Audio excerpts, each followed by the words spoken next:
रामू कहने लगा, हाँ लाला जी, मैंने सब कुछ देख लिया है। उन दोनों घटिया लोगों ने तुम्हें एक भी पैसा नहीं दिया था और भरपेट मिठाई भी खा ली थी, और तो और आपकी पत्नी रामकली पर भी उनकी नजर थी। लाला सेठ कहने लगा, तो चलो मेरे साथ कोतवाल के सामने। अब रामू ने एक चाल चली। वह कांपते हुए कहने लगा, लाला जी, मैं चल तो देता, पर मुझे बड़ी जोर से ठंड लग रही है, लगता है मुझे बुखार चढ़ गया है। ये कहते कहते वो जोर जोर से कांपने लगा। लाला ने जब रामू को छूकर देखा तो सोचने लगा कि इसको बुखार तो है नहीं, पर हो सकता है कि बिना मौसम के बुखार चढ़ गया हो जो शरीर के अंदर ही तप रहा हो। उसने अपनी पत्नी रामकली को आवाज लगाते हुए कहा, अरे रामकली, जरा मेरी पशमीना की चादर तो ले आओ, जो मैंने कल ही कश्मीर से मंगवाई है। बड़ी अच्छी और गर्म चादर है, वह इस भाई को उड़ा दो, इसके शरीर में गर्मी आ जाएगी। और हाँ, इसके लिए गर्मा गर्म चाय भी बना दो। चाय के अंदर पानी मत डालना, दूध में ही पत्ती डाल देना। रामकली यह सुनकर बड़ी हैरान हुई, क्योंकि वह अपने कंजूस पति की आदत को अच्छी तरह से जानती थी।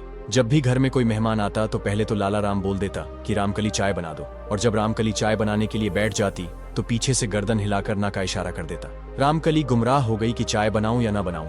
तब उसके पति लाला राम ने एक बार फिर से आवाज लगाई, रामकली, देर ना करो, जल्दी से चाय बना दो, हमें कोतवाली भी जाना है। अब तो रामकली ने चाय बनाई और चाय का कप भर के रामू के सामने रख दिया। रामू ने चाय का एक घूंट पिया और फिर बोला, लाला जी, मैं खाली चाय तो पीता नहीं, चाय के साथ मुझे कुछ और भी चाहिए। लाला राम हलवाई ने देसी घी के 4 लड्डू और 4-5 जलेबियां उठाकर रामू को पकड़ा दी और कहने लगा, भैया, इनके साथ जल्दी जल्दी चाय पी लो और मेरे साथ कोतवाली चलो। रामू धीरे धीरे चाय की चुस्कियां लेता रहा और साथ ही साथ लड्डू और जलेबी के मजे भी ले रहा था, जबकि सेठ लाला राम का दिल जल रहा था कि यह जल्दी से जलेबी खाए और मेरे साथ कोतवाली चले। थोड़ी देर के बाद रामू ने लड्डू और जलेबी खत्म कर दिए, मूंछों पर ताव दिया, फिर उसने सेठ जी के चादर को ओढ़कर कहने लगा, लाला जी, अब मुझे ठीक लग रहा है, लगता है मेरा बुखार धीरे धीरे कम हो रहा है, चलो मैं तुम्हारे साथ चलने को तैयार हूँ।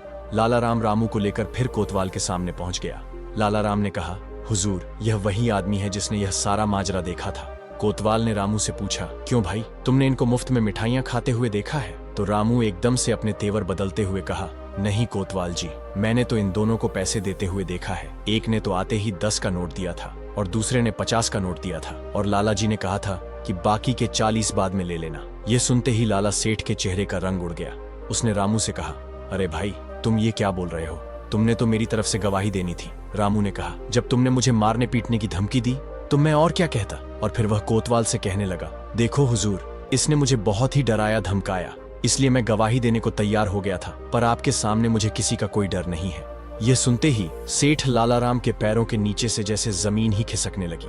वह समझ गया कि यह तीनों मिले हुए हैं और तीनों ठग हैं। उसने रामू से हाथ जोड़ते हुए कहा, भैया, क्यों झूठ बोलते हो? मैंने तुम्हें चाय